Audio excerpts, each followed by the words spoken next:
Hello everyone. Back again with film recaps. In this video, I'm going to recap one of the horror thriller films from 2025, titled Marshmallow. Before we get to the storyline, I'd like to wish everyone a happy and great day. Without further ado, let's get straight to the storyline.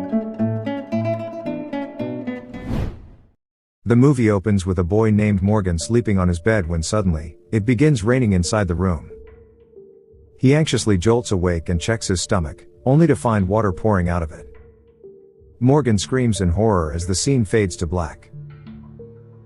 Later, we see a bunch of kids playing in the neighborhood while Morgan watches them from nearby.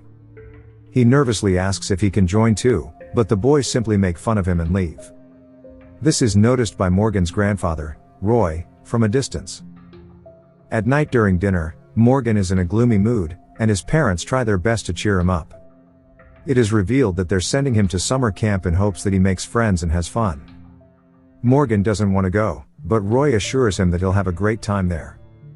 He even gives the boy his pocket knife to encourage him further. Morgan finally appears to be convinced, and Roy gets up to leave. But suddenly, the old man suffers a heart attack, and collapses on the floor. The terrified family rushes over to help and calls 911, but sadly, Roy passes away. The scene then cuts to a few weeks later, where a distraught Morgan is about to head for summer camp.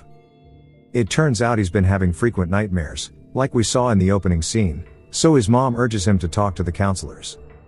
She believes this camp will be the much-needed break for him. At Camp Almar, preparations are in full swing for the kids' arrival. We then meet the counselors, the couple, Casewar and Lori, who are highly irresponsible and mostly talk about sex, Avery, who rarely speaks and is always high, Franklin, the sensible guy of the group, and Rachel, the supposed leader who wants everything in order. Then there's the strict camp director, Collins, who looks after all the counselors. He warns the boys to be on their best behavior and not mess up this time. Shortly after, the kids start showing up with their parents, and the atmosphere becomes lively. Morgan also arrives with his mom, and he's quickly welcomed by Rachel. The boy is then led to his cabin, which he has to share with a rowdy and arrogant brat named CJ. Later, all the kids are gathered near a lake for the welcome ceremony. Casewar rudely tells all of them to sit in line, and even bullies a boy named Dirk. Meanwhile, Morgan is approached by a friendly girl named Pilar who introduces herself. The boy is not used to having friends, so he's slightly taken aback, but still manages to say his name. Later, he also talks to Dirk, and the two bond over their shared hatred for Casewar. All the counselors then line up, and the camp director, Collins, briefs everyone about the rules. But the moment he says they're going to swim in the lake now, Morgan becomes terrified. Later, as the kids gather near the lake, Morgan reveals that he can't swim, and the bully CJ catches this and loudly repeats it for everyone to hear, which makes them laugh. Franklin and Rachel try to remind Morgan that swimming is an important part of the camp, and that he might miss out on a lot of things. Suddenly, CJ makes Morgan fall to the ground, causing the kids to laugh at Morgan, who is clearly humiliated. Collins then steps in, and takes CJ to his office.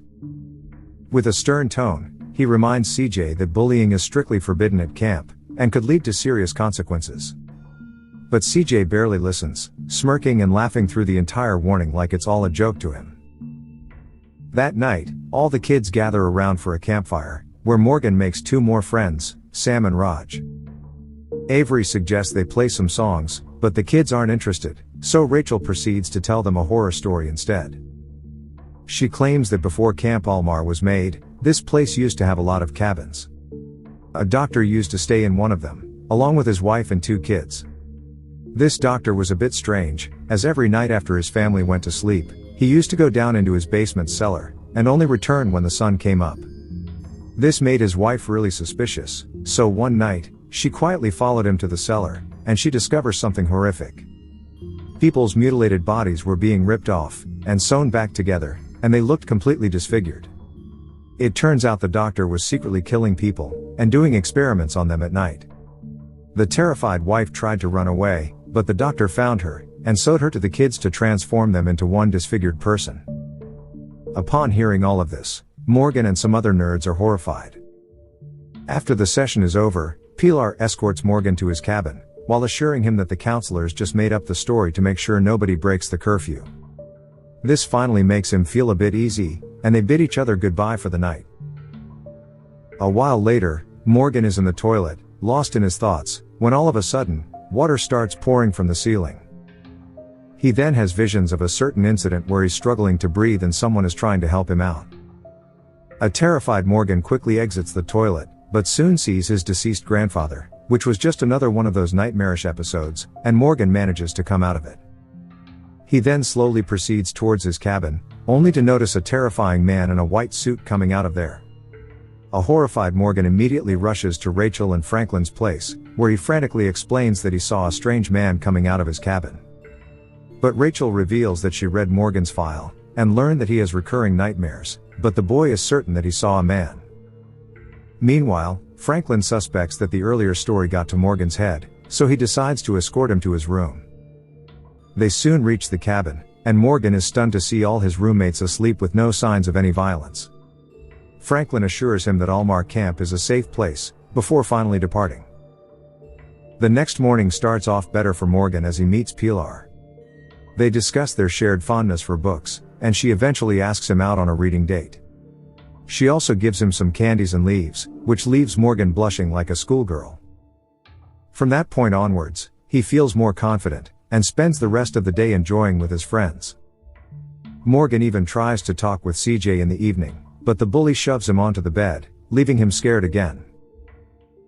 The following morning, Morgan is describing the incident to his friends, when CJ suddenly shows up and asks to talk in private. A terrified Morgan complies, and the two go near the lake to chat. Surprisingly, CJ wants to make amends for his earlier bullying, and says they should do some stuff together. But when Morgan asks what stuff, like your swim test.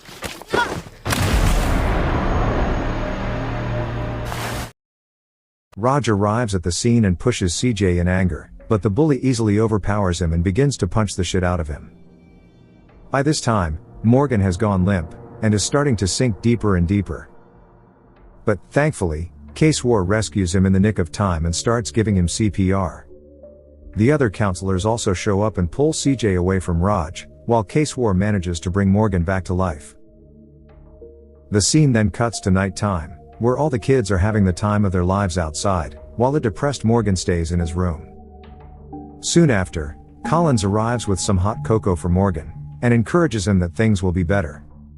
They have a lot of work to do with CJ, as they don't tolerate bullying here at Almar. Later that night, Morgan suddenly finds himself near the lake, where his dead grandfather has been waiting for him. Things quickly get dark as the old man begins acting strangely, and water begins pouring from everywhere. Morgan also screams and vomits a ton of water, but the next second, it's revealed to just be a nightmare.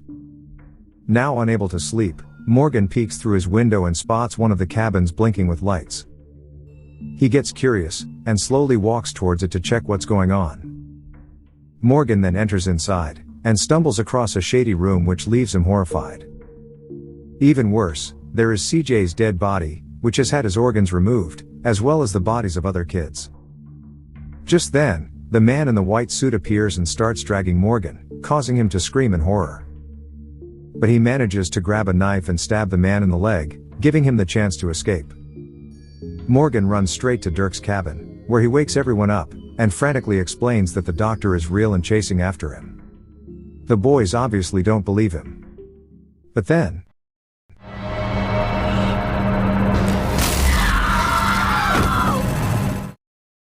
the crazy doctor appears, but they manage to push him aside and escape. Soon after, chaos erupts in the camp as the doctor starts zapping the kids left, right, and center. K-Swar quickly grabs his walkie-talkie and informs the others that they have a Bronco Butler situation, implying that this has happened before. As the others run for their lives, Rachel urges all of them to come to the mess hall as it's safe there. Meanwhile, Morgan, Dirk, and Sam find Pilar, who's with her roommate Caroline. Here, they spot the crazy doctor zapping a girl and quickly run away from there. After a while, they contemplate joining the others at the mess hall, but Morgan thinks they shouldn't trust the adults at this point. But before they can discuss more, they see the doctor coming in their direction and quickly run away from there. Meanwhile, Franklin approaches the doctor and asks him to stop, but gets knocked down. At the mess hall, almost all of the students have gathered, but Case-War is concerned about the missing ones, so he heads outside to find them. On the other hand, the kids rush inside a secluded cabin and lock the door. They find a lot of rowing equipment there, and contemplate swimming across the lake to look for help. But Morgan, who's terrified of water, immediately shuts down that idea. Pilar asks why he's so afraid to swim, so Morgan starts recounting the tragedy that still gives him nightmares. It turns out a few years ago, he fell into the swimming pool and almost drowned, until his grandpa Roy came and saved him. Seconds later, they hear a bang on the door, prompting them to quickly hide.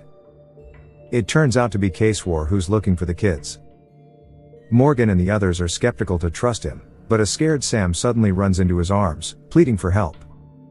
Case-War proceeds to escort the boy out when suddenly, the doctor shows up. But to our surprise, Case-War shockingly hands over the boy and the doctor zaps him unconscious. It turns out that the doctor and Case-War are working together, and here the kids knock Case-War out with a surf boat and escape. Elsewhere at the mess hall, Rachel is trying to assure all the kids that it's safe here. However, it turns out to be the unsafest place as the doctor shows up and starts zapping all the kids one after another. Meanwhile, we learn that Caroline didn't escape with her friends. She runs into the woods, all panicked, but ends up tumbling over, and injuring her leg. Elsewhere, Morgan, Pilar, and Dirk run through the camp, spotting several unconscious bodies on the ground. They eventually come across Franklin and plead for help, saying the doctor is after them. Although Franklin looks confused, Franklin gives them the passcode to Colin's cabin, and urges him to use the landline to call for help. On the other hand, Caroline staggers to the highway, where she fortunately comes across a police car. She frantically explains that her friends are in danger, so the cop tells her to get inside the car.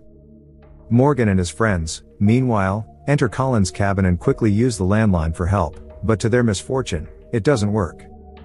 Morgan then flips through CJ's file lying on the table, and is confused when he sees the words "problem contained." Elsewhere, we shockingly learn that all of the counselors, including Franklin and Rachel, are working together. The doctor removes his mask, revealing that he's none other than Avery. The group is panicking because they missed 4 kids, and only have an hour before the sun rises. Hence, Case-War grabs his classic baseball bat and heads out to find them. He goes straight towards Colin's cabin, but the kids manage to spot him through the window. In an act of bravery, Dirk says he'll handle this asshole, and urges the other 2 to hide. Seconds later, Case-War arrives at the door, and charges at it to break it, but Dirk opens it in the nick of time, causing Case-War to crash. Furious, he gets up for round 2, but Dirk ends up knocking him out with his own baseball bat. Although the kid emerges victorious, he's soon zapped unconscious by Rachel. Outside, the cop arrives with Caroline, and a worried Rachel goes to talk to them. But in a surprising turn. Wait, no. The cop lets Rachel zap the kid. Rachel then talks through her walkie-talkie, and informs her team to initiate something called the rollback protocol. This prompts several vans to arrive at the scene almost immediately. Back at Colin's office, the kids go through CJ's file, and are shocked to find a date of death, along with his lifeless photo. Morgan then finds his own file, and the moment he reads it, he starts having flashbacks of that swimming pool incident. He screams in horror as he finds something really shocking. Outside, several men in white suits emerge from the vans, and start loading all the unconscious kids. Meanwhile, Collins also joins the group, revealing that he's actually the leader of this operation. He's furious that there are still 2 kids roaming freely, and says this will cost them a lot. As the group is busy discussing, Morgan and Pilar suddenly barge into the room with tasers in hand. They angrily demand to know if they're dead, and reveal that they found their files. Morgan reads that he had drowned, and wants to know what the hell is going on. The others hesitate to answer, but Collins bluntly says that they're not dead, because they weren't even born. He reveals that the real Morgan died last year by drowning, and the boy standing next to him isn't real. Just then, Franklin arrives at the scene, and shouts at Collins for being so inhumane. He asserts that these are just kids, whether they are real or not. In response, Collins reveals that he had a son named Benjamin who died years ago. He's now trying to keep families together with the help of this technology. Collins then hands Morgan his pocket knife, before leaving the room. After this, Franklin convinces the others to leave as well, promising to do a system wipe on the kids. Once the room is clear, he starts explaining everything in detail. Franklin reveals that the kids are not robots, but they aren't humans as well. The main reason they come to the camp is so that the engineers can tweak them and update their systems. After every camp visit, the kids will have changed physically, whether it be their height or appearance. Pilar asks if her friends know that she's not human, but Franklin says that most parents keep it a secret. As he continues explaining, we see the engineers placing a device on each unconscious kid. Franklin then explains that when the kids wake up, they'll have no memory of what happened. After this, he asks the kids if they want to keep their memory, or should he erase it. The scene then cuts to the next morning, where we see everything has returned to normal. The kids are playing outside and laughing as if nothing happened.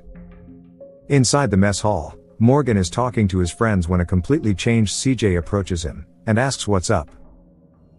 Shortly after, Casewar also arrives there with a swollen face, and Dirk asks what happened, so Casewar hesitantly responds that he had a hiking accident, but Morgan questions if he's sure it wasn't a boating accident.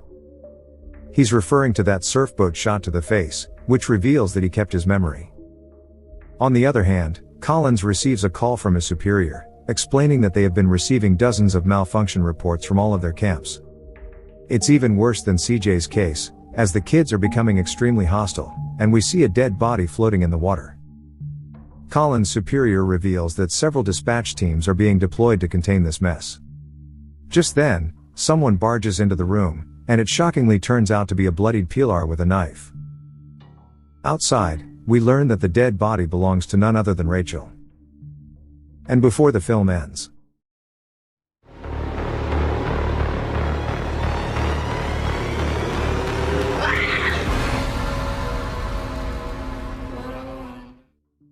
okay guys, thanks for watching. See you again in the next video.